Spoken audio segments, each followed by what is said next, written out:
해병대원 순직 사건 수사 외압의 실체를 세상에 알린 박정훈 대령 결심 공판이 오늘 열립니다. 잠시 기억을 되짚어 보겠습니다. 지난해 7월 최상병 순직 당시 해병대 수사단장이던 박정훈 대령은 사건 조사 후 임성근 1사단장 등을 업무상 과실치사 혐의로 경찰에 이첩하겠다고 상부에 보고합니다. 그런데 돌연 윤석열 대통령이 관련 보고를 받고 이런 일로 사단장까지 처벌하면 누가 사단장을 할 수 있겠냐며 경로했다는 의혹이 제기됩니다.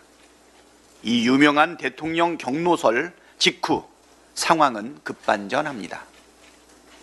대통령과 이종섭 당시 국방장관 등이 조직적인 수사 축소 및 외압을 자행했고 그 덕에 가장 큰 책임이 있는 임성근 사단장은 결국 모든 혐의를 벗었다는 게 수사 외압 사건의 핵심입니다. 임성근 전 사단장이 책임을 면한 것은 김건희 여사와 친분이 있기 때문이라는 의혹까지 제기됐습니다. 국방의 의무를 다한 한 청년의 죽음을 이런 일 따위로 치부한 윤석열 대통령의 비천한 인식은 지금 생각해도 섬뜩하고 치가 떨립니다.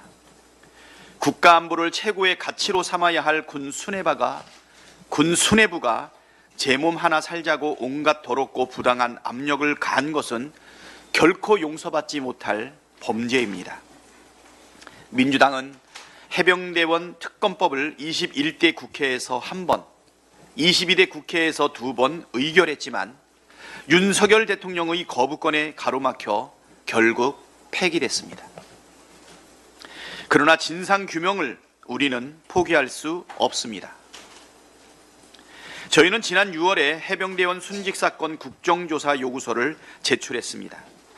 우원식 국회의장께서 오늘 오전까지 국정조사에 대한 의견을 내라고 여야 양당에 공식 통보했습니다. 국민의힘 한동훈 대표는 취임할 때부터 해병대원 특검에 찬성한다고 했습니다. 국민의힘이 해병대원 국정조사를 거부할 아무런 명분이 없습니다. 즉시 의견서를 내고 국정조사에 협조하십시오. 김건희 특검법을 해야 할 사의와 명분은 차고 넘칩니다. 윤석열 대통령의 공천 개입 육성이 공개되면서 명확해졌고 대통령 부부와 명 씨가 연루된 대선 여론조작 의혹, 2022년 지방선거와 재보선, 2024년 총선 개입 의혹 역시 속속 구체화되고 있습니다. 대선 당시 이재명 후보에게 불리하고 윤석열 후보에게 유리하게 명태균이 공표용 여론조사를 조작했다는 보도까지 나왔습니다. 명태균의 창원 국가산단 선정 개입 의혹은 김영선 전 의원이 명태균 주시로 꼭지 예산 10억을 따냈다. 명태균 지인의 가족이 창원산단 후보지 일부를 매입했다는 등 꼬리에 꼬리를 물고 더 커지고 있습니다. 국민은 지금 일일이 열거하기조차 힘든 윤석열 김건희 대통령 부부의 국정농단 의혹을 낱낱이 밝혀내라고 명령하고 계십니다. 그럼에도 윤석열 정권은 자신들과 연관된 헌정파괴 국기문란 범죄를 은폐하기 위해 거짓말을 일삼고 제1야당 대표 죽이기에 더욱 몰두하고 있습니다. 거짓말로 국민을 속여 시간을 벌고 국민의 시선을 야당 대표로 돌려 자신들의 죄를 감춰보겠다는 심산입니다. 그러나 우리 국민께서 그렇게 어리석지 않습니다.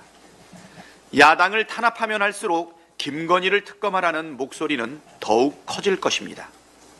대통령이든 대통령 부인이든 대통령 장모든 누구든지 죄를 지었으면 수사받고 처벌받는 것이 보편적 상식이기 때문입니다.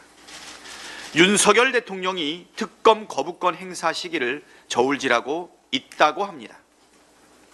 민심을 배반하는 특검 거부는 정권 몰락으로 이어질 것입니다.